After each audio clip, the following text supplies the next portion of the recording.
정치카페 테라스. 청취자 여러분 안녕하세요. 새해가 밝았습니다. 정치카페 테라스 마담 이정미입니다.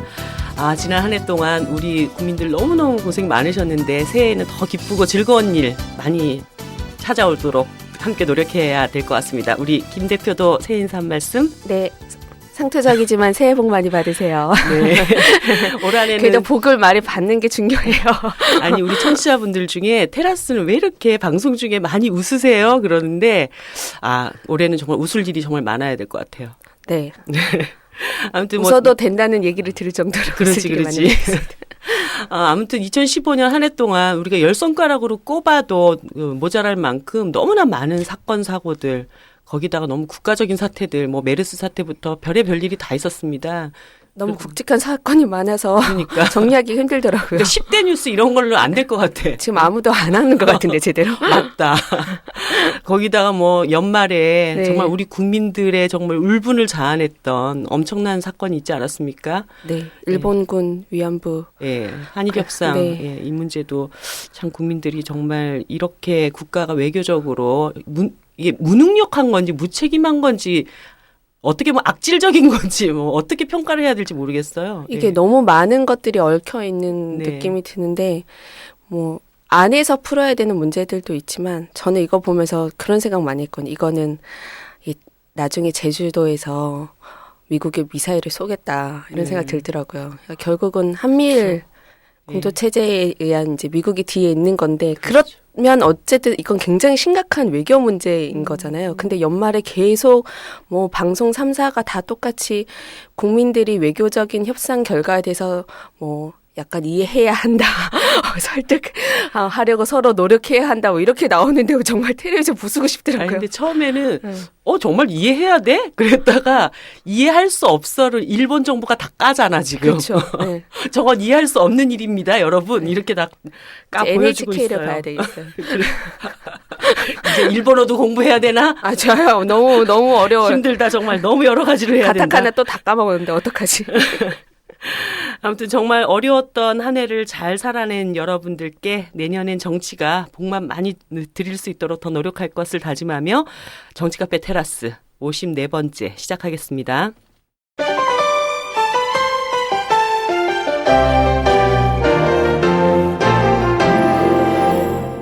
네, 오늘 게스트는 제가 좀 친한 분 위주로 한번 모셔봤습니다.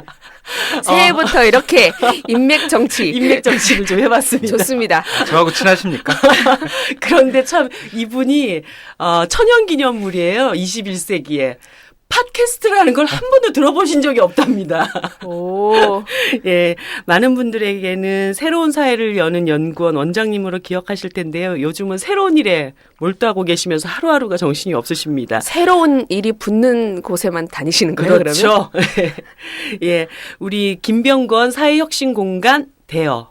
예, 소장님 나오셨습니다. 반갑습니다. 반갑습니다. 네, 청취자 여러분 반갑습니다. 저는 사단법인 사회혁신공간 대여, 굉장히 낯설죠. 그렇죠. 어쨌든 이사를 맡고 있는 김병건입니다. 예. 네. 그 대여가 영어 대여. 대여데스댐댐 대여. 그렇습니다. 발음도 잘해야 되는데요. DERE.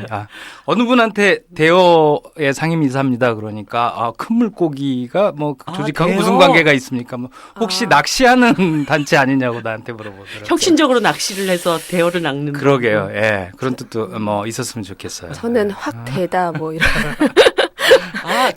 경상도 사람이라서 이 대 가지고 이런. 여전히 죄송합니다. 우리 김 대표의 드립은 2016년에도 아재 이어지는구나. 예, 아무튼 그 작년에 일자리를 옮기시고 굉장히 분주하시던데 지금 은평혁신파크에서 둥지를 트셨어요. 예, 조금 낯설 텐데 은평 불광역의 바로 옆에 서울혁신파크라고 하는 3만평짜리 네. 새로운 공간이 생겼어요. 그래서 거기에서 여러 가지 관련된 일을 지금 하고 있는 중입니다. 예. 이 혁신파크에서는 무슨 일을 해요? 뭐라고 표현을 해야 될지 모르겠는데 이제 막 뭔가가 만들어지고 있어요. 그리고 그 공간이 이제 전에 이 국립보건원 산하의 질병관리본부여서 네, 그렇죠. 사실은 일반 시민들은 별로 가까이 하고 싶지 않으면 좀 무섭잖아요. 질병을 관리하는 데인데 예. 질병이 있는 곳으로 착각하시고 그렇게 생각할 수 있죠. 그래서 약간 겁나기도 하고 또 담으로 막 폐쇄되어 있어서 잘 보이지도 않아요. 근데 사실은 질병관리본부는 5년 전에 충북으로 예, 이사를 그렇죠. 했고요. 지금은 그 사회혁신 관련돼서 뭐 사회적 경제라든지 그 협동조합 기업들 뭐 이제 이런 기업들이 조금씩 이제 입주해서 좀 새로운 활동들을 펼치고 뭐 옛날 건물들도 좀 개보수해서 시민들이 좀 오실 수 있게 만들고 하는 작업이 한창 진행 중인데 네. 그런 작업들을 이제 같이 돕는 일을 하고 있는 거죠. 거기 지금 몇 개 업체나 들어와 있죠? 청년들이 한 60개 단체 또는 뭐 청년들 비즈니스 기업들 들어와 있고 그리고 이제 일반인들은 한 100여 개가 들어와 있어서 한 500여 명이 넘니까 밖에서 보면 조용할지 모르겠는데 안에서는 제법 시끄럽죠. 엄청나게 큰 조직인데요. 그러게. 그렇죠. 네. 그 건물이 한 3만 평쯤 되는 공간 안에 있어서 웬만한 대학 비슷한 정도 규모가 되는데 이제 뭐 올해부터는 담장도 헐었고 지금 이제 시민들께서 파크 같은 분위기를 이제 느끼실 수 있도록 뭔가 좀 작업을 겨울 내내 했어요. 그러니까 봄에 오시면 재밌는 구경을 하실 수 있지 않을까. 은평 지역의 지역 경제 활성화에도 꽤 도움이 될 것 같아요. 그렇죠. 최근에 그 근처에 이제 이 상인분들이 굉장히 많고 장사하시는 분들이 많은데 뭐 아직까지는 거기가 북한산 자락 바로 밑이라서 북한산 등산객들 분들만 이제 오세요. 근데 그 공간 안에 뭐 한 500분 이상이 이제 상주를 하시고 또 뭐 방문자들 꽤 늘어나고 그러면 네. 그 상인들 거기 이제 밥도 먹으러 가고 뭐 이제 이러면 이제 상인들한테도 되게 좋지 않을까 뭐 이런 생각이 되게 있습니다. 재밌게 봤던 게 그 혁신파크 안에 구내식당을 짓자 이런 얘기가 있었다가 구내식당을 만들지 않는 걸로 그렇게 결정을 하셨다고 제가 얘기를 들었어요. 예, 현재로는 뭐 아직 정확히 확정된 건 아니지만 구내식당을 만들기보다는 밖에 나가서 뭐 멀지도 않아요 사실 먹고 그러면 이제 거기 파크 안에 있는 단체들과 뭐 주변 상인분들이 같이 상생 뭐 하는 개념이지 않을까 뭐 이제 이런 생각들이에요. 예. 덕분에 저녁이 되면 굉장히 많은 오토바이와 배달 음식들이 파크 안으로 쏟아져 들어오게 됩니다. 예. 또 그것도 다 하나의 야근하는 진풍경이. 기업들이 많겠네요. 특히 이제 청년들은 뭐 저녁 때 밤늦게까지 움직이고 네. 그러니까 굉장히 많은 한국의 배달, 실리콘밸리 뭐 이렇게 생각을 해도 될까요? 이제 실리콘밸리 느낌이 있기는 한데 우리가 이제 흔히 실리콘밸리 그러면 뭔가 이렇게 최신의 기술, 뭐 혁신적인 기술 뭐 이런 거잖아요. 근데 거기는 이제 기술보다는 뭔가 이 사회적으로 새로운 실험들이나 뭐 이제 이런 느낌이어서 약간 포인트는 다르지만 겉보기에는 뭐 그럴 수도 있죠. 뭐 혁신이 뭐 기술적 혁신이든 사회적 혁신이든 네, 그렇죠. 예, 혁신을 모토로 걸고 사람들이 모여들었다는 점. 그렇게 보시면 될 것 같아요. 예. 어쨌든 뭐 요 내용들, 그러니까 은평혁신파크를 중심으로 일어나고 있는 일들, 이 실험들이 대한민국 사회에 어떤 의미를 가질 것인지에 대해서는 조금 뒤에 얘기를 더 풀어나가 보는 것으로 하고요. 뭐 본격적인 얘기를 좀 시작해봐야 될 텐데. 어쨌든 2016년이 지금 밝았어요. 근데 지난 한 해라고 특정하기도 어렵죠. 지난 한 몇 년 동안 정말 이 다이나믹 대한민국 사회에서 너무 많은 이 국민들이 대한민국 사회를 너무 고통스럽다. 그래서 이게 심지어는 이제 어떻게 보면은 이게 한 사회 구성원들이 이렇게 공통되게 쓸 수 있는 용어일까 싶을 만큼 헬조선이라는 말이 대한민국 사회를 이렇게 대변하는 이런 말이 돼버렸다는 것이죠. 그렇죠. 예.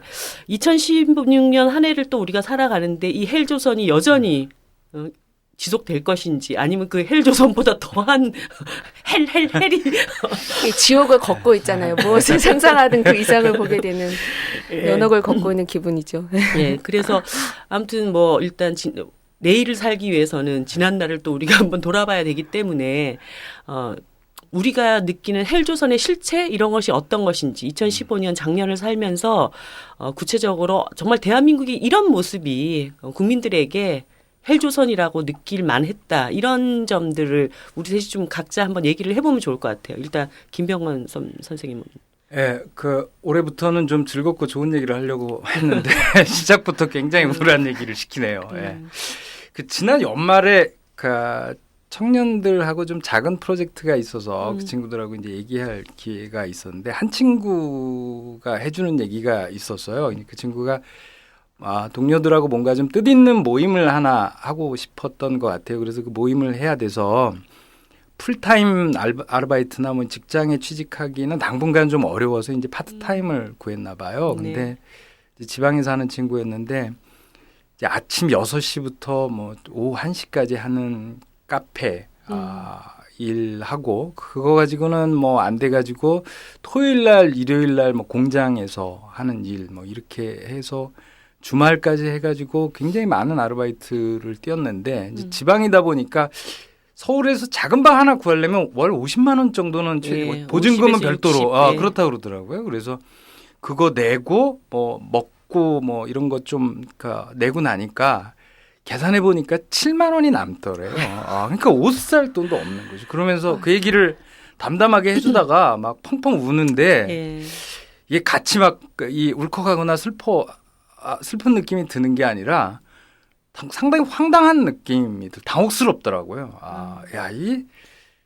제가 어렸을 때 20년 전, 30년 전보다 더 아닌 것 같다 이런 생각이 들고 도대체 국민소득 3만 불 시대인데 어떻게 저런 자기는 굉장히 열심히 일하고 주말까지 알바까지 다 뛰고 그러는데도 살 수가 없는 옷 한 벌도 살 수가 없고 친구하고 데이트하기도 힘들고 그래서 이게 3포 뭐 5포 7포 M포 이건 말만 들어서 그런가 보다 했는데 진짜 아주 뭐 5분 정도 되는 그 친구 히스토리 이야기들을 들어보니까 이런 거구나 그런 게 이런 네. 느낌이 확 오고 그게 너무 당혹스러웠던 기억이 있어요. 예. 그 청년 얘기하셨기 때문에 그 12월 초에 그런 사건이 있었어요. 그러니까 그 청년들 3명이서 인터넷 사이트로 중국을 통해서 자살약을 구입하려다가 그게 이제 그 검거가 돼가지고 집단 자살.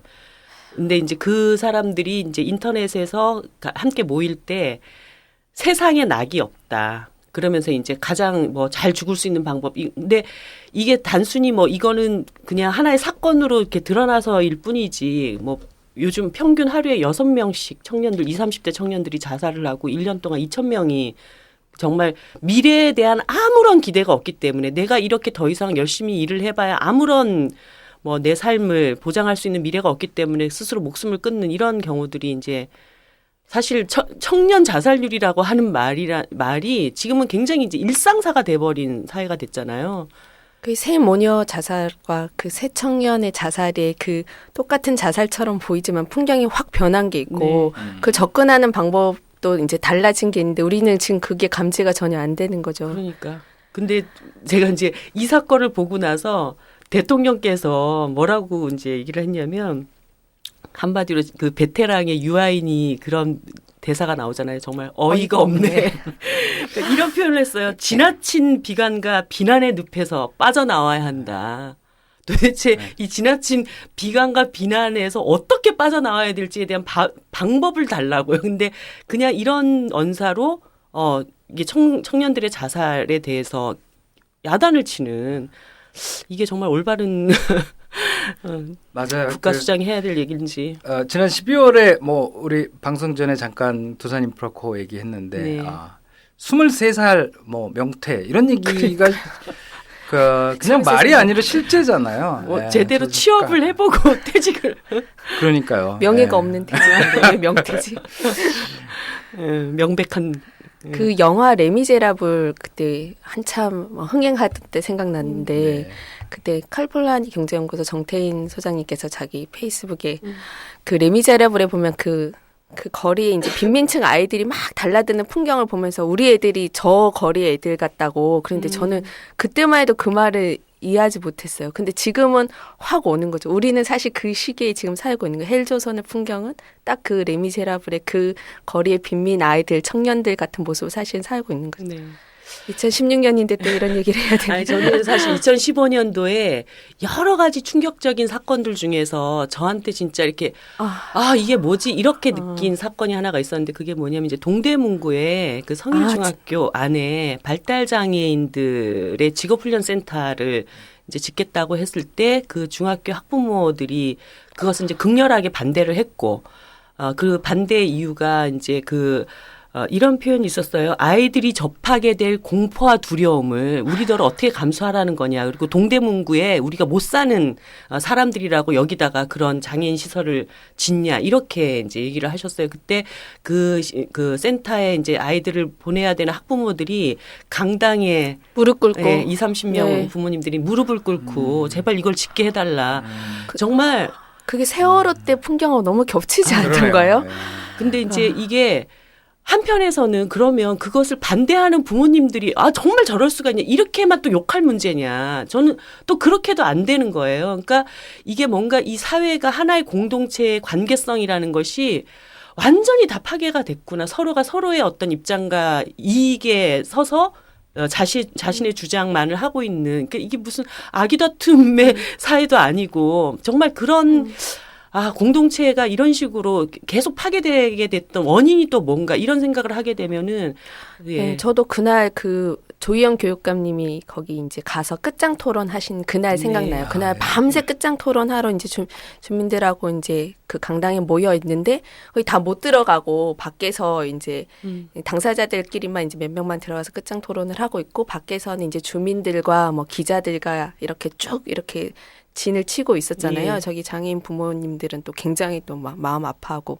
근데 거기에 이제 그 시설을 반대하는 내용의 피켓을 그 고등학생들, 중학생들이 들고 있었던 거예요. 그러니까 그 지역 주민분들이 이거 들고 있으라고 해서. 네, 근데 이게 부모가 아이에게 그런 피켓을 들게끔 하는 사회가 됐다는 게 굉장히 너무 고통스러운 거예요. 그러니까 적어도 나는 나쁜 짓을 할 수 있어도 우리 아이들에게 적어도 도덕적으로 나쁜 일은 하지 않게 하려는 게 모든 부모의 마음일 텐데 그렇죠. 대한민국 부모들이 이제 그런 마음까지 이제 닫는 사회가 됐다는 게 너무 무섭고 저도 그날 밤새 잠을 못 자겠더라고요. 이게 결론이 어떻게 날지. 그날 정말 어쨌든 서울시 교육청에서 잘 해서 어쨌든 잘 됐지만 마음이 아픈 사건이네요. 이게 또 2015년에 다시 백투더퓨처 하는 기분인데. 우리 김 대표는 어떤 네. 걸 얘기하고 싶을까? 저는 요즘에 뭐 가격 파괴 경쟁 뭐 이렇게 해서 정말 싼 것만 팔잖아요. 네. 그래서 어떤 중국집에서 짜장면을 2,000원에 내걸었던 정말요? 예. 그만 봤는데 이게 이러시면 안 된다니까요. 근데 그거를 보고 어느 셰프분이 자기 이제 SNS에 이러면 우리 다 같이 죽자는 겁니다. 이거를 올렸었어요. 그러니까 이게 서로가 살기 위해서 하는 일이지만 결국 다 죽게 되는 거고 아까 말씀하신 거와 똑같죠. 그래서 남는 게 뭐가 있겠어요. 정말 재료값도 안 남을 텐데. 근데 이제 이런 상황으로 간다는 것 자체를 길을 걸으면서 이제 계속 확인하게 되잖아요. 가격표 이런 거 보면 그런 풍경들을 특히 뭐 작년에 많이 봤던 것 같고 올해도 보게 될 것 같아서 그게 너무 마음이 아파요. 네. 뭐 이거는 이제 한 해가 지났기 때문에 많은 분들이 잊으실까봐 제가 좀 하나를 더 얘기하고 싶었던 거는 그 작년에 연말에 이제 한상균 위원장이 그 자진 출두를 했었잖아요. 근데 저는 사실 이제 그러니까 자진 출두를 할 수밖에 없었던 그것보다 더 사실 이제 속이 상했던 거는 그러니까 60만 조합원의 대표자예요. 근데 그 사람이 이제 본인이 자기가 가서 그러면 일단 당신들의 수사에 응하겠다라고 걸어 나오는데 수갑을 딱 채우는데 정말 막 돌아버리겠는 거예요. 그러니까 60만 조직된 노동조합의 대표도 저런 취급을 하는데 정말 700만 비정규직은 이 사회에서는 파리 목숨 취급밖에 안 하겠구나. 굉장히 그것이 대비돼서 저한테 다가왔거든요. 아까 이제 청년 노동자, 그 알바 노동자 얘기도 하셨지만 일상사회에서 일하는 사람들에 대한 존중이 뭐 완전히 이제 뭐 땅바닥에 떨어져 있는 이런 상황을 굉장히 이렇게 단면적으로 보여줬던 그런 장면이 아니었나 이런 생각 들었어요. 모두 다 헬조선으로 가는. 에이, 어떻게 하죠? 자, 헬조선에서 뭔가 하고 계신 김병관 선생님. 어떻게 해요? 사다리 뭐, 좀 내려주세요. 지금 뭐 우리 국민들이 하고 있는 건 전부 각자 도생할 수밖에 없는 것 같아요. 그래서 이제 서로 그 충분히 도우면서 할 수 있고 서로 이제 이해하면서 문제를 풀어갈 수 있는데 아까 이제 발달장애인 말씀도 하셨지만은 사회가 그 각자 도생하는 거를 압박을 하고 강요를 하니까 서로 이제 굉장히 불신도 할 수밖에 없고 뭐 어려운 선택들을 해나가면서 일이 더 꼬이는 거죠, 사실은. 예. 뭔가 반전이 필요하긴 한데. 네. 그 각자 도생 얘기하니까 갑자기 네. 그 생각이 나네. 우리 언니가 우리 언니의 이제 아들이 네. 이제 중증 발달 장애인이에요. 근데 아. 한 10년 전쯤인가 갑자기 저를 막 불러가지고 상의를 하는 거예요. 그러니까 무슨 민간보험에서 굉장히 이제 그 보장성이 높은 보험이 하나 생겼는데 그게 60세 전에 죽으면 큰 돈이 나온다는 거예요. 근데 발달장애인의 엄마들은 오래 못 산다. 스트레스를 너무 많이 받아서.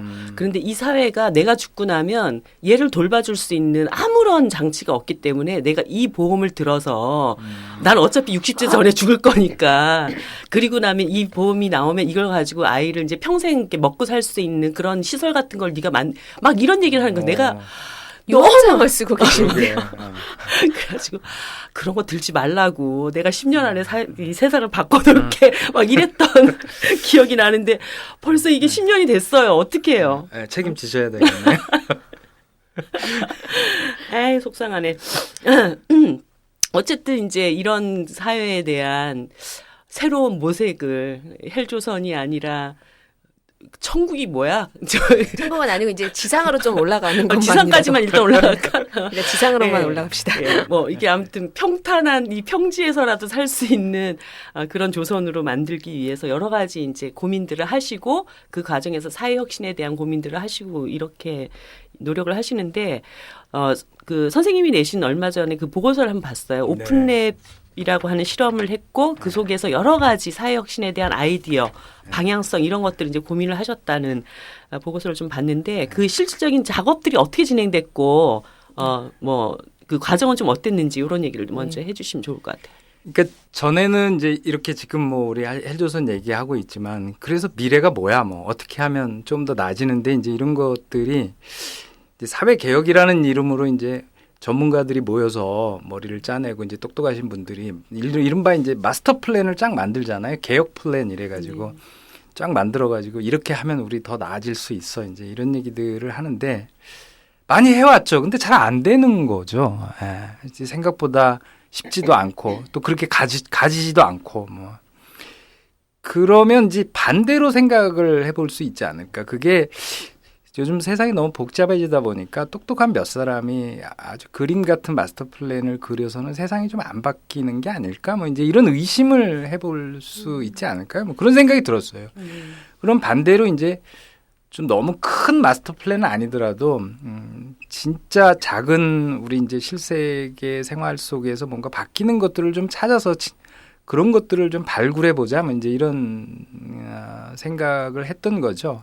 근데 그렇게 하자면 이제 전문가들이 필요한 게 아니라 현실 사회 속에 사는 사람들이 필요한 거고 그 사람들의 얘기를 들어야 되는 거고 뭐 그래서 이제 저희들이 생각했던 그림이 이제 오픈랩이라는 이름으로 이제 구체적인 생활 현장에서 사람들의 모임을 작은 모임들을 계속 만들어 보는 거죠. 전문가하고도 결합시켜서 뭐 예를 들어서 이제 진짜 뭐 청년들 또는 뭐 이렇게 노년층들의 1인 가구에서 사는 사람들하고 1인 가구에 관한 얘기를 해보는 거죠. 네. 그래서 뭐가 어려운 건데 뭐 우리가 1인 가구에서 생활하려면 무엇이 더 필요한 건데 뭐 이런 얘기들을 해나가면서 1인 가구십니까? 다음에 꼭 부를게요.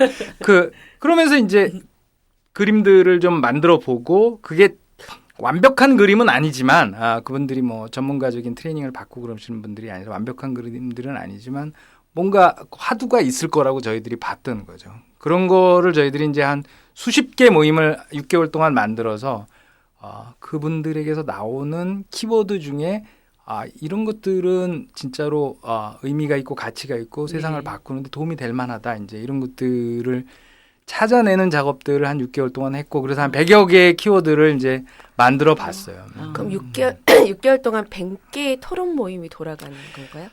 100개까지는 해보지 못했고 한 3, 40개 개의 토론 모임들을 다양한 방법으로 해본 거죠. 아주 일반적인 그냥 뭐 자유 토론도 해보고 아니면 레고 블록을 사실은 토론 자체도 또 이렇게 먹고 살기 바쁘면 잘 안 돼요. 그래서 뭐 그렇잖아요. 레고나 뭐, 그림 그렇죠. 뭐 네. 이런 것들을 가지고 이미지로 만들어 보기도 하고 뭐 이제 전문가들이 질문하고 뭐 또 대답하는 방식을 가지고 해보기도 하고 뭐 포스트잇으로 해보기도 하고 하여튼 가능한 뭐 여러 가지 방법들을 해봤는데요. 그런 걸 통해서 이제 중요하다고 생각하는 거, 뭐 자기가 필요하다고 생각하는 것들을 이제 얘기를 해보게 한 거죠. 예. 되게 그 풍경을 상상하면 그러니까. 되게 멋있는 장면들이 막 떠오르거든요. 이게 어쨌든 몇백 명이 되는 사람들이 6개월 동안 뭐 3, 40개 모임을 하면서 뭐 얘기도 하고 뭐 포스트잇으로 뭘 나누기도 하고 이런 거잖아요. 그것이 동시에 어떤 공간에서 다 돌아갔다는 얘기잖아요. 그러진 않겠지. 뭐 시차적으로 뭐 이 모임은 언제 하고 저 모임은 언제 하고 이렇게 하셨겠지. 맞아요.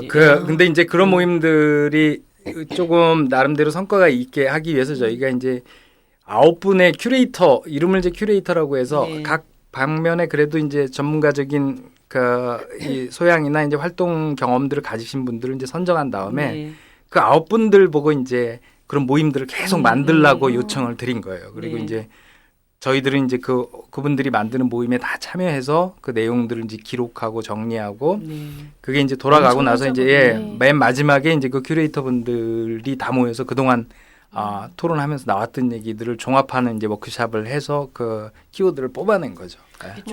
좀 멋지게 표현하면 무슨 그리스 민주 정치 때 뭐 이렇게 광장에 모여서 막 토론하는 그런 풍경 같은 느낌도 좀 있었겠어요. 네. 예, 그걸 뭐 대대적으로 하면 그런 모습이 될지도 모르겠네요. 네. 대한민국에서 네. 그런 풍경들 참 보기 힘든데 좋네요. 네. 그 예전에 그 서울시에서 한번 네. 시민원탁 맞아요. 한번 네. 한 적 있었죠. 예. 그런 느낌이에요.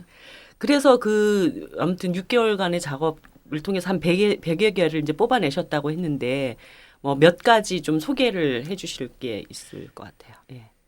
사실은 이제 저도 이제 정책을 고민하는 사람으로서 그런 유형의 모임에 대해서 시작하기 전에는 별로 이렇게 믿음직스럽지 않았어요, 사실. 그래 모든 것은 그 전문가들 말을 하시니까 갑자기 믿음이 가요. 그 전에는 뭐 사실 뭐 이렇게 사랑방 모임 같은 모임들을 뭐 한 서너 개 만들든 뭐 수십 개 만들든 수백 개 만든다고 그래서 거기서 우리의 미래를 발견할 수 있을까? 뭐 매일 뭐 똑같은 얘기지. 뭐 또는 뭐 술집에 모여서 저녁 때 이제 세상 분풀이 하는 모임들 뭐 이런 거 가지고 거기서 좋은 아이디어가 나올까 이런 거를 아마 뭐 저뿐만 아니라 이제 나름대로 이렇게 전문가라고 생각하시는 분들은 다 회의적일 가능성이 높아요. 근데 어쨌든 모임은 그렇게 진행했는데 저 개인적으로는 아주 좋았습니다. 그러니까 제가 책을 읽거나 전문가들하고 토론을 해서는 잘 찾을 수 없는 전혀 엉뚱하고 뜻밖이었는데 또는 되게 상식적인데 곰곰이 생각해 보니까 이 얘기 상황을 저렇게도 볼 수 있고 뭐 저런 것들이 무심코 흘려 지냈고 뭐 책이나 문헌에서는 그냥 뭐 평범하게 다루는데 되게 중요할 수 있겠구나 뭐 이런 것들을 꽤 발견한 편이거든요. 네. 그 중에 하나가 이게 뭐라고 표현할까요? 이제 자존감, 존엄 이러면 이제 두 분은 무슨 생각이 드실지 잘 모르겠는데 저는 그 얘기 처음 들었을 때 존엄사 뭐 이런 생각. 예. 대한민국에서는 제일 먼저 떠오르는 단어죠. 네, 그게 극한 철학책에서 그냥 좋은 얘기로 들리거나 아니면은 뭐 기껏해야 이제 존엄사 이런 얘기가 나올 때 시사적으로 1년에 한두 번씩 뭐 신문에서 나오지 않나 싶었는데 처음에 근데 이 단어가 여러 군데서 나오더라고요. 처음에는 어떤 분이 이제 이 도시 재생 관련된 토론 모임이었었는데 그 토론 모임은 한 건축가 분이 이제 이 건축을 하고 도시 디자인을 하는데 존엄을 전혀 고려하지 않는다면서 막 화를 내시더라고요. 그러면서 사진 한 장을 보여줬는데 그 사진이 뭐였냐면 한쪽에 노인 요양 병원이 있어요. 네. 근데 그 바로 옆에 장례 예식장이 있는 거야. 예, 그걸 이제 지은 사람은 그렇게 지은 사람은 이해가 되긴 하죠. 금방 이해가 되죠. 근데 그거를 딱 보는 순간 넌스톱이야 진짜. 예, 그게 뭐야? 뭐 이거를 어떻게 뭐 접근해야 되나 이런. 네, 그래서 이런 발상은 왜 나오는지 도대체 이런 그림들 이런 그림으로 음. 도시를 그려도 되는 건지 뭐 이제 이런 거를 가지고 분노를 하시는데 딱 그 그림을 보는 순간 그런 거네. 이게 그 도시 계획 사실은 존엄이라는 단어 우리가 생각할 때라는 단어하고 도시 디자인하고는 아무 관계가 없을 것 같잖아요. 근데 그렇게 연결이 되더라고요. 깜짝 놀랐어요. 그리고 청년들하고 이제 또 모임을 하는데 그 친구들 말에서 너무 많이 이 자존감에 대한 얘기가 많아요. 사실 우리 요새 아까 헬조선 얘기도 했습니다만 청년들 얘기할 때마다 나오는 단어들이 몇 개 있어요. 뭐 이렇게 잉여에 대한 얘기, 뭐 자존에 대한 얘기. 이게 자신들의 가치를 인정 못 받고 있다는 그러니까 얘기들이잖아요. 자기를 잉여라고 하니까. 불필요한 그것도 존재. 사실은 존엄과 되게 깊은 관계가 된 말이거든요.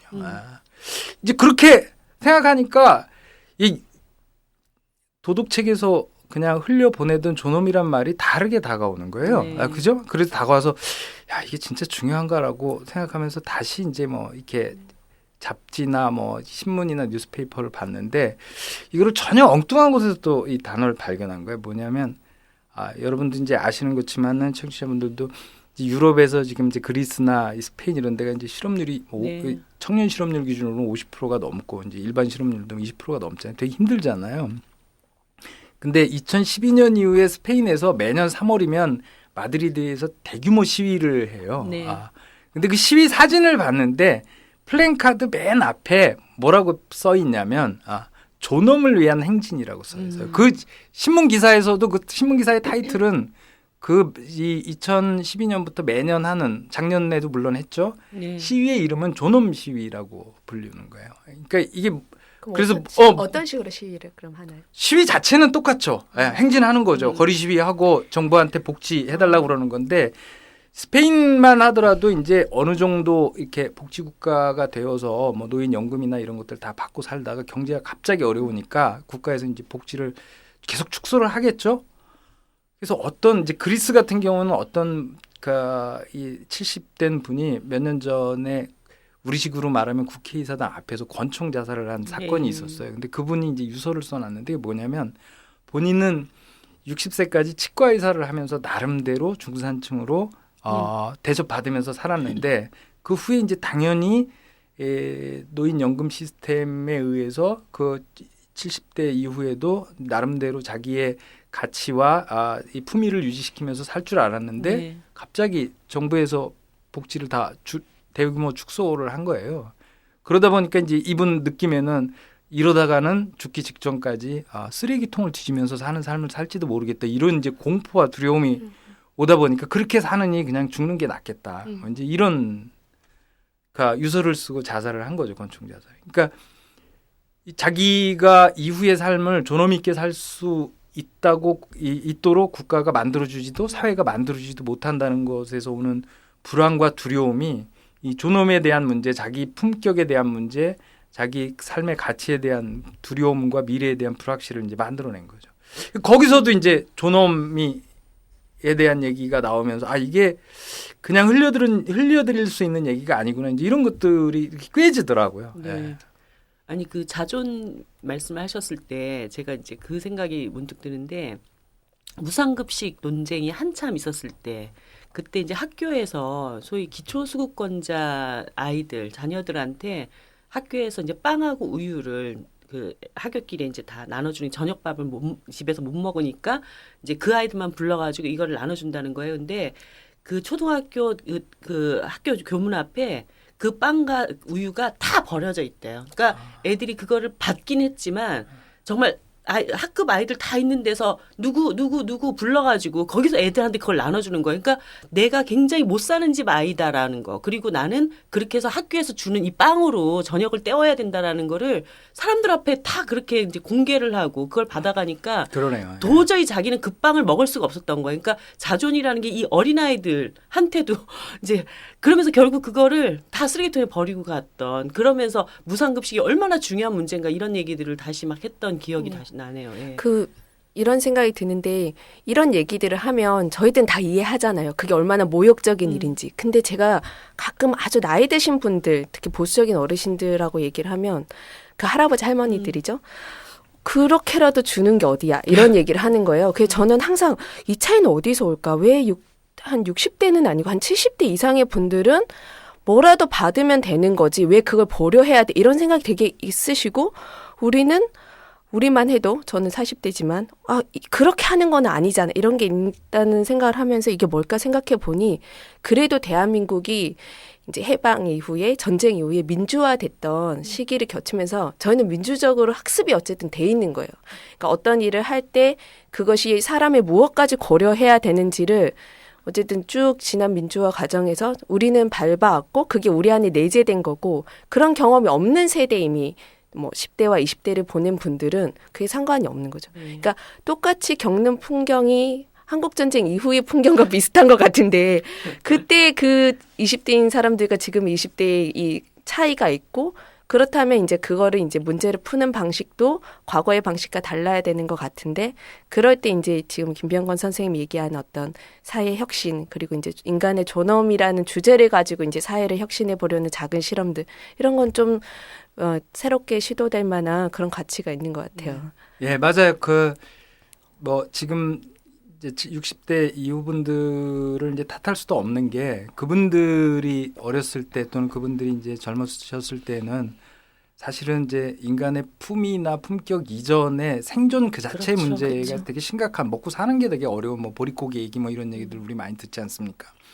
그런 게 어려운 상황에서는 그게 더 중요했죠. 근데 지금은 이제 아니죠. 지금은 그런 상황이 아닌데 그 상황에서 뭐 먹는 것만 또는 기본적으로 필요한 것만 주면 되지 않냐. 뭐 자존심의 상처를 받게 하거나 뭐 그런 게 뭐가 필요하냐. 이제 이런 식으로 얘기하면 또 지금은 안 되는 거죠. 거꾸로. 예.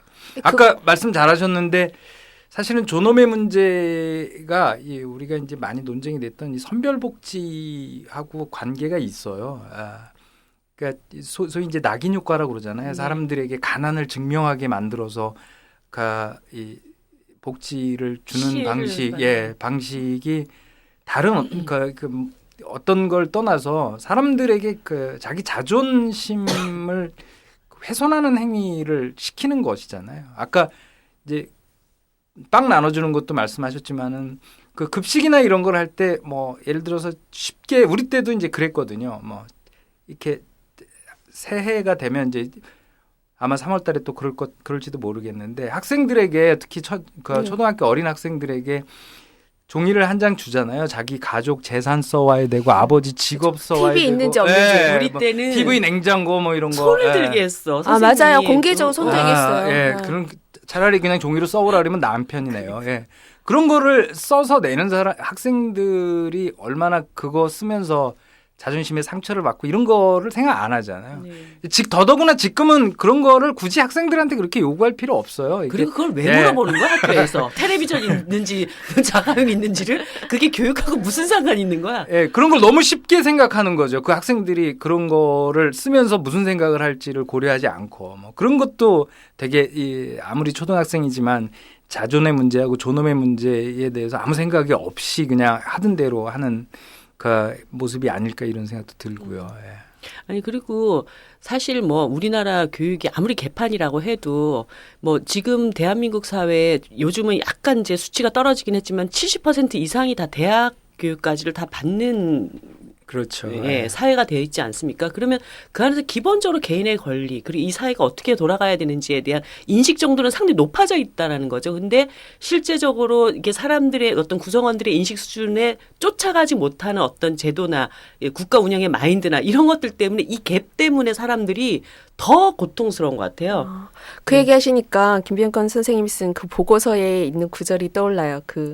뭐 똑똑한 몇 명이서 뭐 마스터 플랜을 내는 시대가 끝났다는 얘기를 하면서 사실은 그냥 일반 대중들에게 이미 똑똑한 사람들이 너무 많기 그렇죠. 때문에 그런 플랜으로서 설득되지도 않고 예. 실현도 되지 않는다. 그러면 이렇게 수많은 똑똑한 사람들 그러나 수많은 똑똑한 사람들이 되게 나쁜 상태에 있을 때 이걸 어떻게 바꿔갈 건지 네. 이런 고민을 해야 된다. 뭐 이런 얘기 하셨던 대목이 기억이 나네요. 그렇죠. 사실 어떻게 보면 전문가가 따로 있고 일반 시민이 따로 있는 시대는 지나간 것 같아요. 모든 시민이 다 자기 분야에서는 사실 다 전문가들이잖아요. 예. 그런 생각을 하게 되면 사실은 각자 속해 있는 자기 능력과 지혜 또 경험 이런 것들이 다 모여야지 어떤 특정한 사람들만에 의해서 뭔가 마스터 플랜이 만들어지고 이런 때는 아닌 것 같아요, 지금. 제가 네. 그거를 언제 느꼈냐면 한 3번을 느꼈는데 첫 번째가 황우석 사태 때.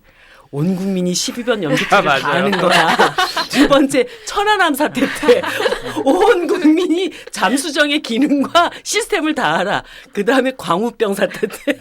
그러니까 우리나라 국민들처럼 이렇게 똑똑한 국민들이 없는 거죠. 그리고 이제 국가가 해명하지 못하고 전문가들이 해명하지 못하는 거를 다 연구를 해가지고 SNS상에 아무튼 참 대단한 국민이에요. 예. 예, 맞습니다. 그러니까 그런 에너지들이 있다는 거죠. 그리고 사실은 이제 우리 미래를 찾을 때도 어떤 뭐 특정 정책 집단보다 그런 에너지들을 어떻게 끌어올리느냐 이제 이게 관건일 것 같아요. 예. 그 우리가 이런 키워드를 선생님이 오픈랩 과정에서 이제 찾아냈어요. 이게 굉장히 네. 중요한 시대적인 어떤 화두다. 그런데 이것을 그러면 현재 이 대한민국 사회가 겪고 있는 이 현실 속에 적용해서 이것을 어떻게 극복해 나가야 될 것인가라고 하는 이제 점으로 이제 연결을 시켜야 될 텐데 그 쭉 보고서를 보면은 현재 한국 사회의 위기를 보통 우리 정부가 얘기하는 경제 위기 뭐 이런 것이 아니라 사회적 위기 라고 하는 굉장히 좀 포괄적인 어떤 개념을 쓰시고 거기에 따른 또 사회 혁신이라고 하는 개념으로 연결을 시켰어요. 네. 그래서 뭐 우리가 지난번 방송 때는 이 저성장 시대의 경제 위기를 살아내는 법 이런 얘기를 했는데 이것에서 한 발 더 나가야 되는 것이 아닌가 우리의 인식이 이런 생각이 잠깐 들었는데 사회적 위기라는 규정을 어떻게 받아들여야 될까요? 사실은 지금 우리 국민들이 생각하는 위기 중에 제일 큰 위기는 정치 위기가 아닐까 싶어요. 예. 이게 정치적으로도 정말 되게 우리 국민들이 딱 느끼신 것처럼 뭐 어디로 방향이 튈지 모르는 되게 이제 혼란 상황, 백가쟁명의 상황이 왔고 뭐 경제 위기인 거는 너무 많은 분들이 이제 말씀하시고. 근데 그뿐만 아니라 이제 저희들이 그러니까 오픈랩이나 이런 걸 해보면 뭐가 느껴지냐면 이게 인간관계가 과거하고 많이 달라지고 있어요. 그러니까 관계들이 해체되고 있는 거죠. 사실은 제가 볼 때는 우리 국민들이나 우리가 이제 가장 견고하고 앞으로도 한 수십 년 동안 변하지 않을 거라고 생각하고 전제했던 관계가 두 가지가 있어요. 하나는 가족 관계고 또 하나는 국가라는 공동체예요. 근데 최근에 이제 우리도 모르게 느끼는 거지만 굉장히 빠른 속도로 지금 가족 관계라고 하는 관계가 해체되고 있거든요. 저희들이 오픈랩에서 하나 들었던 충격적인 발언 중에 하나가 가족을 정의할 수 없다는 거예요. 네. 4인 가족이면 가족인가? 그냥 파트너하고만 지내는 것은 가족 아닌가? 또는 그냥 친구, 동료하고 함께 사는 거는 가족 아닌가? 가족이면 같은 민족이어야 하는가?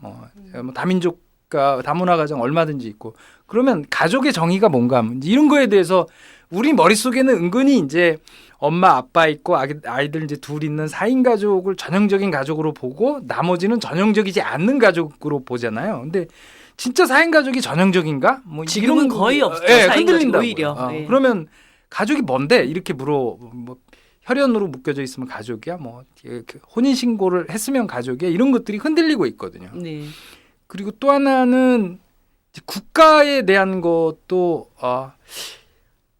이 뭐 3포, 5포, 7포 요새는 M4인데 그 마지막 포가 국가폭이라며요. 근데 요즘 그렇더라고요. 근데 젊은 친구들한테는 국가가 자기를 보호해주지 않는다고 생각하니까 자기도 국가에 대한 소속감들이 약화되고 이게 더구나 글로벌 시대가 되면서 국가가 나에게 뭔데 뭐 이제 이런 거에 대한 의문을 갖게 되고 또 하나 깜짝 놀랐던 거는 오픈랩의 또 다른 모임에서 이제 이 이주민 친구들하고 같이 모임 얘기가 나왔었는데 그 친구 중에 한 친구가 뭐라고 표현했냐면 앞으로 한국 사회가 이 외국인이 1000만 시대가 되는 걸 기대한다고 얘기하더라고요. 본인은 외국인이니까. 그래서 깜짝 놀랐어요. 1000만이면 우리 국민의 5분의 1인데 그게 말이 돼? 근데 생각해보니까 말이 되더라고요. 1000만 명이 나가는 거야. 네, 우리나라에.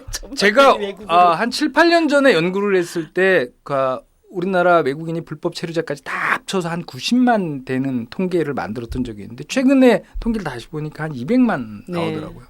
뭐 이런 정도 속도면 그렇죠. 5년 뭐 6년 되면 400만 500만 되는 건 더 쉬워지고 더 이상 과거에 우리가 5천 년 동안 생각해왔던 단일 민족 국가 이런 거에 너무 집착할 필요가 없거나 또는 그럴 수 없는 상태가 되는 게 아닐까 뭐 이제 이런 건데 뭐 이런 얘기를 이제 길게 말씀을 드리는 이유는 뭐냐면 사람은 혼자 살 수 없잖아요. 그러니까 특히 이제 가족이나 국가라고 하는 게 자기를 지켜줄 거라고 하는 직장이 지켜줄 거라고 하는 건 IMF 외환위기 때 깨졌고 네. 근데 그나마 이제 마지막 남은 게 가족하고 국가인데 나를 지켜줄 거라고 하는 생각이 있었는데 지금은 이 그것도 둘로부터 아니게 된 다, 거야. 예. 예. 그러다 보니까 누가 나를 지켜주고 내가 누구의 의지에서 살 수 있지? 이제 이런 거가 되게 불투명해진 거거든요. 네. 사실은 그러다 보면 위기라는 우리가 말을 쓰고 변화라는 말을 쓰지만 이 내 밖의 세계가 변하기 이전에 내 주변의 관계, 인간관계들이 과거하고는 완전히 다르게 변해 나가고 있고 그것 때문에 더 불안해지고 외로워지고 뭐 이제 이런 상황들이 온 게 아닐까 뭐 이제 이런 생각들을 해보게 되는 거죠. 공동체가 유지되려면 그 공동체 주체들에게 역할이 분담이 되잖아요. 이게 남녀평등의 이런 문제가 아니라 어쨌든 4인 가족이 존속을 하려면 그중에 한 명만 돈을 벌어도 4명이 먹고 살 수 있어야 그렇죠. 되잖아요. 예. 근데 언젠가 둘이 맞벌이를 해야 4명이 먹고 살 수 있는 구조가 됐는데 이제 둘이 맞벌이를 해도 둘만 먹고 살 수 있는 시대가 됐기 그렇죠. 때문에 예, 이게 예, 의미가 예, 없는 거죠. 예, 그러면 예, 왜 예. 둘이 살아? 이렇게 된 거예요. 그러니까 뭐 연구소에 이제 뭐 솔로 이코노미 이런 얘기가 나와서 아 그래 1인 가구의 증가나 뭐 비혼율의 증가겠지 생각해 뭐 이러니까 이제 솔로 이코노미가 되게 중요해지겠다 이런 생각했는데 생각해 보면 그냥 뭐 결혼을 안 하고 이런 문제가 아니라 일단 소득 자체가 너무 한 사람이 벌어들인 소득 자체가 너무 낮으니까 네. 그냥 가는 거죠. 그러니까 불평등의 심화 자체가 그런 것들을 그냥 다 가족이나 국가 공동체를 다 해체시키고 있는 그런 상황을 가는 것 같아요. 그러니까 내 그 한 살 밑에 후배가 이제 50대 이제 되는 친구가 이런 얘기를 하는 거예요. 그러니까 보통 이 나이가 되면은 예전에 전통적으로 우리 부모 세대를 생각하면 아, 우리 자식이 이제 직장을 좋은 데를 얻어가지고 이제 결혼도 잘해야 되고 제가 집 한 채도 있어야 될 텐데 이런 걱정을 굉장히 많이 하잖아요. 근데 이 친구가 어느 날 길을 탁 걷는데 아, 내가 60이 되면 어떻게 살아야 되지? 나는 정말 그때 뭘 먹고 살아야 되지? 이 걱정이 갑자기 확 밀려들면서 너무 우울해진다는 거예요. 근데 제가 볼 땐 이런 현상은 그 친구만의 현상이 아니라 대부분 지금 이제 50대로 접어드는 이 세대들이 다 같이 느끼고 있을. 그러니까 이 고민의 영역이 달라진 거예요. 자식 걱정이 아니라 내 한 몸을 어떻게 건사하고 이 삶을 이렇게 맞아야 될 것인가. 이렇게 다 이제 개별이 자기 건사하기 힘든 이런 사회로 간 것은 분명한 것 같거든요. 그러면 이제 그런 사회로 갈 때 이제 필요한 뭐 플랜이나 뭐 공동체나 이런 것들 다 다시 만들어야 되는 상황으로 가는 거겠네요. 그런 그렇죠. 예. 그러니까 기존에 나를 지켜줄 거라고 생각했던 탄탄한 공동체들이 이제 더 이상 사실이 아닐거나 이미 또는 앞으로 사실이 아니게 될 가능성이 있기 때문에 그러면 나는 뭐 누구하고 같이 이 험한 세상을 살아야 돼. 뭐 이제 이런 거에 대한 근본적인 질문들을 김 대표 나랑 같이 살자. 근데 우리 매일매일 SNS로 자기 안부를 확인하고 예, 맞아요. 그런 것들이 네. 이제 진지하게 고민을 해야 되는 거죠. 아, 다시 옛날로 돌아갈 수 있어. 뭐 이제 다시 복원해야 돼. 뭐 이제 이런 생각. 우리 가족을 다시 만들어 봐. 이제 이런 당위적인 것만 가지고는 해결이 안 되는 상황이 된 거죠.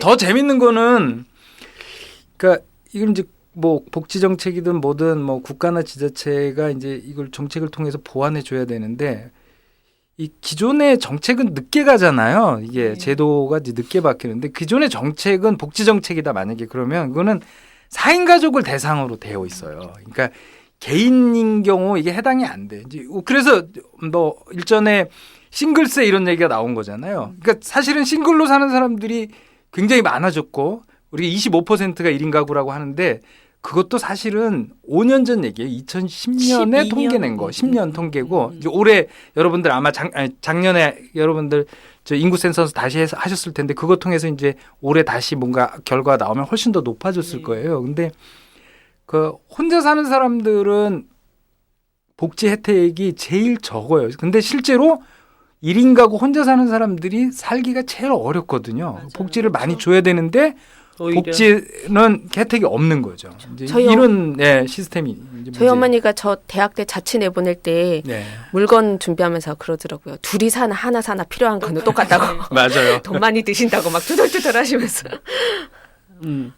아니 그래서 그 어쨌든 이런 그 사회적 관계가 이렇게 이제 변화가 됐어요. 그러면 이 위기를 이제 돌파해 나갈 때 그 선생님 보고서에는 이제 기존 해법으로는 더 이상 방법이 없어요라고 이제 얘기를 하셨단 말이죠. 기존 해법이라는 네. 것은 그것에 대해서 책임을 질 수 없는 국가, 그것에 대해서 책임을 지고 싶어하지 않은 시장, 뭐 여러 가지 것들에 대한 얘기를 하셨는데 해법의 어떤 그 방향성에 대해서는 어쨌든 지금 뭐 얘기를 조금 네. 던져야 될 타이밍인 것 같아요. 네, 그렇죠. 그러니까 뭐 다소는 도식적입니다만은 이제 우리가 알고 있는 또는 전문가들이 이제 그 알고 있는 해법을 크게 두 쪽으로 쪼개버리면 하나는 이제 시장 속에서 해법을 찾는 거죠. 뭐 예를 들어서 1인 가구다 그러면 이제 이 기업들은 1인 가구들이 늘어나면 그들을 위한 이제 솔루션과 제품과 서비스를 만들어내요. 뭐 예를 들어서 뭐 이제 음식도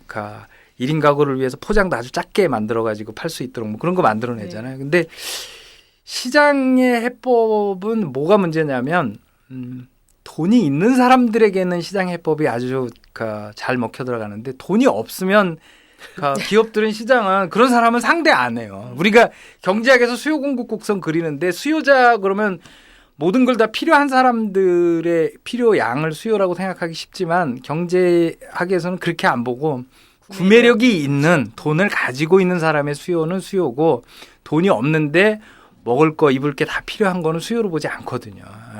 그게 거기가 비는 거죠. 우리가 그거는 뭐 이미 많이 제가 볼 때는 경험해 왔고 사실은 외환위기 이후에 거의 20년 전이 됐나요 벌써? 근데 외환위기 이후에 이게 국가의 관치 경제라든지 국가에 의한 비효율성 이런 것들이 너무 많이 비판을 하고 시장이 훨씬 더 효율적이니까 글로 가보자 해서 우리나라도 사실은 그쪽으로 많이 갔어요. 갔더니 이제 말씀드린 대로 이 소득이 적거나 없는 사람에게는 이 시장 해법이 잘 안 먹힌다 이제 이런 것들 우리가 많이 유일한 느꼈고 해법이 하나 있죠. 컵라면. 그 사실은 2008년도에 그 세계적인 금융위기가 터져서 지금까지 그 여파가 오고 있는데 그게 시장 해법이 잘 안 먹힌다는 거에 하나의 증거인데요. 그러다 보니까 이제 그러면 국가가 해줘야지 뭐 국가가 복지를 통해서 뭐 요람에서 무덤까지 뭐 이런 구호도 있잖아요. 근데 그것도 이제 최근에 우리가 이제 복지 국가 얘기하면서 조금씩 해보고 있고 좀 늘려나가고 있는데 이게 되게 또 한계가 많아요. 또 어디는 국가 예산이 없어서 못하겠다 그러고 이제 복지 얘기할 때마다 나오는 게 예산 문제잖아요.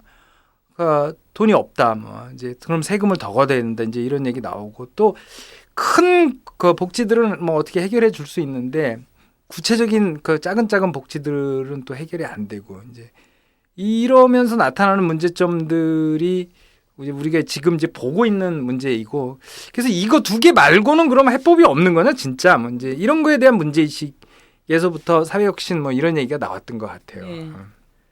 뭐 그런 그러니까 시장과 국가가 아닌 사회혁신은 그러면 어떤 영역 안에서 벌어지는 거예요? 사회라는 말이 어떻게 보면 굉장히 애매하죠? 사회적이에요. 네. 너무 사회적이야. 어떤 게 사회?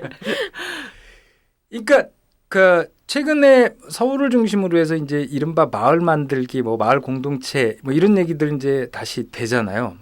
5천 년 동안 이제 주로 농촌하고 연관된 단어가 마을이었는데 이제 도시에서 얘기가 되는 건데 뭐 이렇게 느낌으로 이제 간단하거든요. 국가도 아니고 뭐 그러면 기존에는 이제 그나마 가족이 가족 복지나 뭐 어린애를 돌보는 거나 뭐 아니면 노인들 뭐 부양하는 거나 이런 것들을 가족이라는 단위가 이제 지탱점이 돼 왔는데 그것도 해체된다고 하면 뭐 어떻게 되는 거야? 뭐 이제 시장에서는 돈 없는 사람은 관심을 안 둔다고 그러고 그러다 보면 그러면 이웃끼리 같은 공간에 사는 사람들끼리 친밀한 공동체를 만들고 거기서 서로 의지하는 관계들을 만들어야 되는 거 아니냐 이제 이런 생각은 되게 좀 자연스럽게 나올 수 있죠.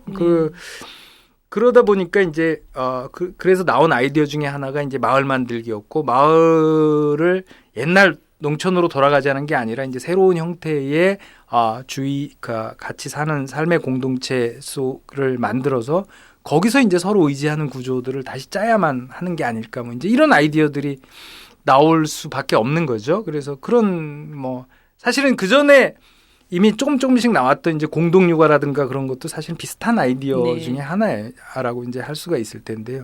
그런 게 이제 일종의 뭐 약간 추상적이고 무슨 소리인지 못 알아들을 법한 이제 사회라고 하는 개념은 그렇게 사실은 우리가 안을 들여다보면 커뮤니티 같은 거 뭐 이제 이런 걸로 우리가 쉽게 이해를 할 수 있을 것 같아요. 네. 근데 이제 제가 생각을 할 때 우리나라의 어떤 그러니까 정부의 역할이 너무나 이제 취약하기 때문에 어떻게 보면 다른 가능성을 통해서 이제 문제 해결에 이제 이렇게 고민들이 이제 막 싹터오고 이렇게 뭐 상당 부분 또 진척이 된 부분들도 있다고 보여지지만 어쨌든 예를 들어서 이제 공동 보육보다는 국공립 보육 시설을 더 많이 만드는 거 이런 것들이 훨씬 더 이제 효과적으로 이 사회 질서나 공동체를 유지하고 발전시켜 나가는데 더 이렇게 효과적으로 진척시켜 나갈 수 있는 해결 방법일 수 있잖아요. 그런 측면에서 사실 이제 이 정부의 정책이라든가 시스템이라든가 이런 것들을 변화시켜 나가는 노력도 한 축으로는 굉장히 중요하다.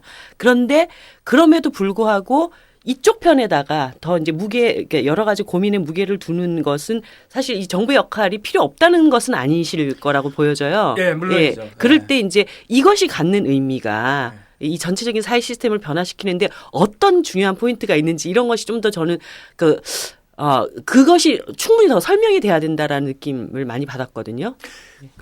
사실은 지금 이렇게 시장과 국가 뭐 이렇게 굳이 나누면 이게 정치인들이 얘기하는 용어를 빌리면 이렇게 평평하지 않아요. 평평한 운동장이 아니라 그동안 사실은 1997년 외환위기 이후 이 균형점이 시장 쪽으로 좀 치우쳤죠. 기울어졌죠. 네. 운동장이 기울어져서 저는 특히 한국의 경우는 유럽과 달리 어느 정도는 이 운동장을 다시 바로 세워야 되는 필요가 있다고 봐요. 그런 의미에서 이제 국가의 역할이 굉장히 큰 거고 국가 역할을 상당 부분 복원해야 하고 사실 지금 뭐 보육부터 시작해서 노인과 이 요양까지 국가적인 시스템, 복지 시스템을 만들어야 될 게 꽤 많아요. 이제 유럽은 이미 그게 만들어져 있지만 우리는 이제 만들어야 될 대목이 있고 이건 여전히 제가 볼 때도 이제 국가에 의해서 해야죠. 근데 이 복지 체계가 전 같으면 그냥 말씀하신 대로 뭐 국공립 학교, 국공립 보육원, 뭐 국공립 병원 뭐 이런 거를 중앙 정부가 자금을 투자해 가지고 막 만드는 방식으로 했는데 지금은 이것만 가지고 될 거냐. 특히 이제 그 말단에 가면 오히려 거꾸로 국가가 그렇게 하는 것도 물론 필요하지만 되게 구체적인 생활 단위로 가면 민간에서 또는 지역 공동체가 이제 기업이 아니고 지역 공동체가 보육 시설을 만들고 또 지역 공동체가 뭐 노인들 요양 시설을 만들고 또 뭐 그 협동조합으로 만들고 이렇게 만드는 거를 국가가 이제 지원하는 방식이 맨 풀뿌리 단위에서는 일어날 수 있게 하면 훨씬 더 빠르게 훨씬 더 촘촘하게 만들어질 가능성도 있다는 점에서 옛날에 이제 뭐 1950년 60년대 유럽에서 유행했던 이제 국가에 의해서 위에서부터 아래로 만들어지는 복지 시스템하고는 약간 그런 점이 다른 게 아닐까. 그러니까 지금 우리는 이제 위에서도 만들어야 하지만 한편에서는 이제 아래에서부터도 위로 올려나가면서 만들어 나가는 시스템을 같이 만들 필요가 있는 게 아닐까 이런 생각이 있는 거죠. 그러니까 제가 이제 그 사회혁신의 해법을 보면서 금방 하신 말씀도 이제 그 연결이 돼 있는데 아까 맨 처음 키워드 자존, 존엄 이런 문제가 단순히 내 삶의 상태가 그렇게 되는 것을 원하는 것뿐만 아니라 그런 삶을 만들어 나가는 데 있어서 각각의 개인 주체들이 그것을 자율적으로 선택할 수 있는 기회를 갖는 거. 그래서 자기가 선택한 것에 대한 만족도가 높아지고 또 그 과정에서 사회 구성원들의 어떤 역량이 강화되고 이런 것도 하나의 자존과 존엄을 실현해 가면서 사회를 변화시키는 그런 방식이지 않을까. 이것이 아마 정부나 국가가 주도해 가는 여러 가지 어떤 혁신 프로그램과의 어떤 차이점 뭐 그런 것이다라는 느낌을 좀 받았었거든요. 저는 그런 느낌도 받았는데 이 보고서에 보면 사회혁신이 정치적 중립 이런 게 아니다. 네. 사실 분명한 정치적 지향점이 있는 거다 이런 얘기 했잖아요. 근데 이제 인간의 존엄성이라는 단어가 우리한테는 굉장히 철학적이고 보편적인 윤리적 단어라고 생각했는데 저는 그 두 번의 보수 정권이 저희에게 알려준 것은 우리에게 알려준 것은 되게 보편적이라고 생각했던 인간의 존엄이라는 것조차 그게 사실 굉장히 정치적인 것이라는 거를 알려줬다고 생각을 해요. 그러니까 사회혁신의 방향과 뭐 또는 국가 전체의 이제 중앙에서 하는 개혁 그리고 지역과 현실에서 이루어지는 사회혁신 이거 자체가 같이 가야지 이게 인간의 존엄의 문제를 정치적으로 해결할 수 있는 이제 쌍이 될 것 같은 생각이 드는 거죠.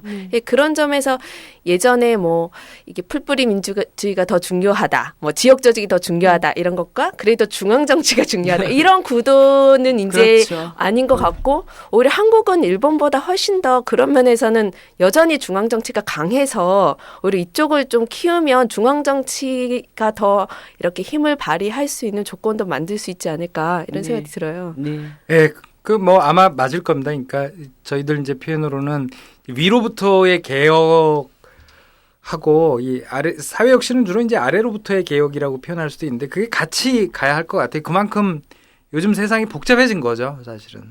예. 맞아요. 이게 뭔가 캠페인 하나에서 잘 안 되는 그런 기분이 들잖아요. 예. 좋은 구호 하나 이렇게 만들어서 이렇게 흥행 한번 쫙 했으면 좋겠는데 네. 왜 그건 항상 저쪽만 성공하고 우린 잘 안 되는 거지? 이런 생각이 들어요. 네, 이런 흐름들이 약간 사회를 적셔 들어오면서 네. 그 위에서 정치가 이것을 쭉 빨아올릴 수 그렇죠. 있는 네. 뭔가 이런 것들을 만들어내는 그 표현 되게 좋은데 예, 이렇게 예. 스며들어온다. 예, 그런 가- 것일 것 같아요. 그 사실은 우리가 그런 경험을 한 게 있거든요. 그러니까 뭐냐면 이제 우리 이제 혁신학교 알잖아요. 네. 네. 가만히 복귀해 보면 혁신학교는 뭐 많은 분들 아시는 것처럼 이제는 많이 아시게 된 거죠. 그러니까 전에 그 남한산성 초등학교라고 하는 저를 포함해서 대부분의 사람들은 알지도 못했고 곧 사실은 어쩌면 곧 폐교될 수도 있었던 지금은 존재하지 않을 수도 있었던 아주 작은 학교에 선생님이 오셔서 이제 아이들하고 같이 너무 이렇게 경쟁적이고 이렇게 이 시험 공부에 매달리고 이제 이런 교육이 아니고 이제 자유롭게 어차피 폐교될 학교였고 또 학생도 작으니까 이제 마음대로 하시고 싶은 대로 당신 이제 뜻을 펼치면서 하신 거잖아요. 네. 그걸 이제 그런 것들이 이제 일반적인 사회 혁신이라는 거죠. 사회 혁신인데 우연치 않게 뭐 우연인지 아니었는지 모르겠습니다만 이제 2009년에 이 교육감 직선제라고 하는 위에서의 큰 제도가 바뀐단 말이죠. 제도가 바뀌고 그 직선에서 당선되셨던 이제 김상훈 교육감님이 그 작은 마을에서 이 동네에서 했던 혁신학교라고 하는 사례를 이 교육 정책의 수준으로 끌어올려서 그걸 경기도로 다 확대하겠다. 이제 이런 이 정책을 핀 거죠. 그 순간에 사실은 그 작은 사회혁신으로 만들어진 혁신학교가 거시적인 교육 정책으로 바뀌면서 이제 이게 우리가 지금 이제 모두 알게 된 그 혁신학교라는 개념이 만들어졌고 그게 사실은 이제 그동안 이 부모님들이 원했으나 실제로 하지 못했던 이제 더 이제 입시 위주의 교육이 아닌 서로 좀 이 협동하고 입시에서 벗어난 교육을 하고 싶었던 하지만 굉장히 많은 전문가들이 달려들었음에도 불구하고 해결하지 못했던 이 과제를 단박에 해결한 네. 되게 좋은 사례가 만들어진 건데 그게 이제 아래로부터의 어떤 운동과 위로부터의 어떤 이제 개혁적인 정책이나 제도가 만나면서 이제 시너지를 낸 굉장히 중요한 사례죠. 우리나라에서 볼 수 있었다. 예를 들어서 김보경 대표는 이 시대에 이런 어떤 사회혁신 프로그램이 하나 있었으면 좋겠다 생각해본 아이디어 있으면 은평 혁신파크에 하나 넘기는 걸로. 제가 항상 제 밥벌이만 생각해가지고 저는 모든 사회혁신 프로그램이든 뭘 하든 어쨌든 책 읽기 모임이 다 같이 들어갔으면 좋겠다. 역시 의식화가 중요합니다.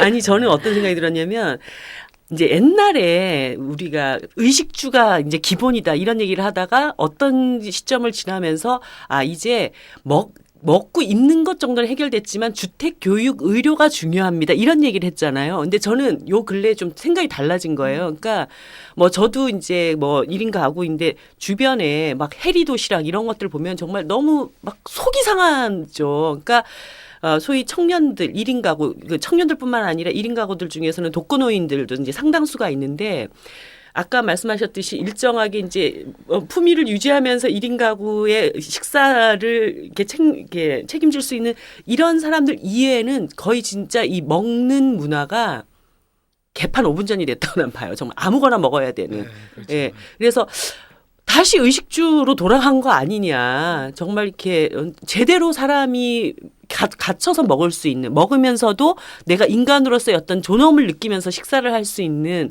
뭔가 이런 것들이 좀 만들어졌으면 좋겠다. 근데 보니까 청년들 안에서 그런 그 모임이 만들어졌더라고요. 같이 저녁밥을 먹는 공동체, 협동조합 이런 것들이 이제 조금씩 생기기 시작했던데 아무튼 뭔가 이런 측면에서도 저는 약간 고민이 많이 돼요. 그런 사례들이 있으면 이제 여기저기 좀 많이 소개되고 그러니까. 같이 좀 나누고 이러면 좋겠네요. 어쨌든 지금 뭐 헬조선에서 시작해서 우리가 한 그래도 시간 동안 끝에 가니까 희망적으로 그러니까. 가고 있어요. 네, 그런가요? 네. 항상 우리는 그 위기를 기회로 낙관으로 해법은 찾으면 됩니다. 네. 뭐 어차피 지옥에서 살아남으려면 용을 써야 합니다. 예. 사회혁신과 관련된 여러 가지 이제 고민들을 좀 얘기를 하셨는데 2016년을 살아가는 대한민국 국민들에게 우리 청취자 여러분들에게 국민들에게 그러니까 너무 거창하다. 진짜 우리 청취자들에게 어떤 것에서부터 우리가 희망의 단초를 한번 찾아볼 수 있을까 이런 얘기들 하면서 좀 마무리를 해보면 어떨까 싶어요. 그리고 뭐 각자가 생각하는 새해 소망 이런 것들. 예. 그러니까 저는 그렇게 생각해요. 그러니까 아까 우리 이제 관계 얘기 많이 했는데, 뭐 학자들은 이제 사회적 자본이라는 용어를 쓰긴 하는데요. 그러니까 신뢰인 것 같아요. 신뢰. 그러니까 특히 그 신뢰가 이제는 국가나 뭐 전문가나 뭐 이런 이제 이 위에 있는 사람들을 신뢰하기 되게 어려워진 사회인데요. 이제 이런 뭐 상황에서는 우리 주변에 있는 사람들을 신뢰해야죠. 아까 우리 이제 각자 도생 얘기했잖아요. 그러면서 서로 이게 아닌 걸 알면서 뭐 이제 대표적으로 이제 입시 교육이라든지 뭐 이런 것들이 대표적인데 이러면 안 되는 줄 알면서 이제 각자 도생 서로를 갉아먹는 줄 알면서 이제 하는 행위들이 참 많아요. 그죠? 그런 것들이 안타깝게 문제를 이제 더 풀기보다는 더 나쁘게 만드는 방향으로 가는데 그걸 반전시켜야 되겠죠. 반전시키려면 저는 자기 주위에 있는 사람들, 뭐 그게 동네 사람이 됐든 직장에 있는 사람이 됐든 이제 신뢰를 회복하면서 뭔가 같이 할 수 있는 분위기들을 만들어 나가야 될 것 같고, 뭐 그게 이제 공동체, 뭐 커뮤니티가 아닌가 싶어요. 그래서 올해부터는 주변 사람들에게 저부터 따뜻하게 대해주고 함께 뭔가 할 수 있는 불신하기보다는 함께 믿고 할 수 있는 게 뭔지 뭐 이런 거 찾아보면서. 희망을 거기서부터 발견할 수밖에 없지 않을까. 너무 먼 데서 너무 위쳐다봐야 뭐 희망이 잘 안 나올 것 같고 선거도 있고 하지만 별로 저는 선거 개인적으로 중요합니다. 중요하죠. 하지만 이제 크게 기대는 잘 안 되는데 그래서 그게 기대는 안 되는데. 그러면 저 같은 사람은 어디에서 또 희망을 찾아야 되나 하면서. 뭐 국민들한테 찾으셔야죠. 그 분위기 왜 이렇게 가지요? 너무 당위적인가요? 네. 그런 생각들을 해봤으면 좋겠습니다. 네. 뭐 선거도 마찬가지 아니겠습니까? 우리 옆집 사람들은 요새 정치가 엉망이니까 투표 안 할 거야 이러고 불씨를 깔고 가면 안 되거든요. 그렇죠. 다 투표한다고 생각하고 같이 하면 정치도 뭐 좋게 바뀔 수도 있고 네. 그렇지 않을까 싶습니다. 네, 알겠습니다. 우리 김봉영 대표는 제가 그 새해 결심한 게 있는데 취미를 가져보기로 했어요. 제가 사실 약간 워커홀릭이기도 하고 이제 워킹맘들은 뭐 회사로 출근했다 집으로 다시 출근한다 이런 말이 있잖아요. 근데 제가 어느 순간 그 시간을 아껴서 돌봐야 되는 의무감을 굉장히 많이 시달린 인생을 한 저희 이제 아들이 이제 12살이 됐는데 12년 정도 산 것 같아요. 그래서 난 최선을 다했다고 생각했는데 생각해보니까 제가 이렇게 지쳐 있으면 애가 별로 이렇게 기뻐하지 않는 거예요. 그러니까 현실이 힘들다고 해도 내가 스스로 좀 기쁨을 느낄 수 있는 일들을 찾아야 주변 사람들도 좀 그런 기운을 받는 것 같아서 새해에 탱고를 배워볼 생각입니다. 그래서 지역 뭐 센터 이런 데서 좀 저렴한 강습소가 있는지 한번 찾아보려고요. 연말이면 그 공연을 한번 볼 수 있는 겁니까 저희가? 그러면 일단 1년 뒤에 얘기해 주죠. 1년 뒤에 중간 발표 한번 해야지. 보이는 라디오가 아닌 것만 얼마나 다행인지 모르겠습니다. 네. 아니 저는 어쨌든 이제 올해 선거가 가슴에 벌써 이렇게 돌덩어리 하나 딱 놓인 것 같은 그런 느낌이 드는데 아까 말씀하셨듯이 모든 국민이 투표한다고 생각하고 선거에 임해야 되고 또 그런 만큼 더 열심히 노력하게 될 것 같아요.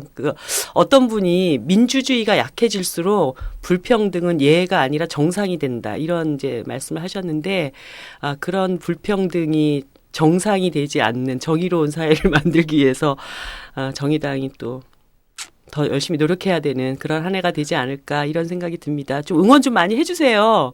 네, 역시 정치인이시네. 결론이 아니, 그렇게 왜 나가는군요. 응원하세요 빨리. 나는 김병건 선생님의 응원을 듣고 싶어. 파이팅입니다. 네. 일단 오시죠. 오셔서 일단 놀러 가서 은평 혁신파크 혁신 세례를 잔뜩 받고 그 기운으로 2016년을 향해서 돌진. 좋습니다. 예, 모두 한 해 동안 더 건강하시고 우리 국민 여러분들과 함께 행복한 대한민국을 만들어 갑시다. 감사합니다. 네, 마칠게요. 감사합니다. 예.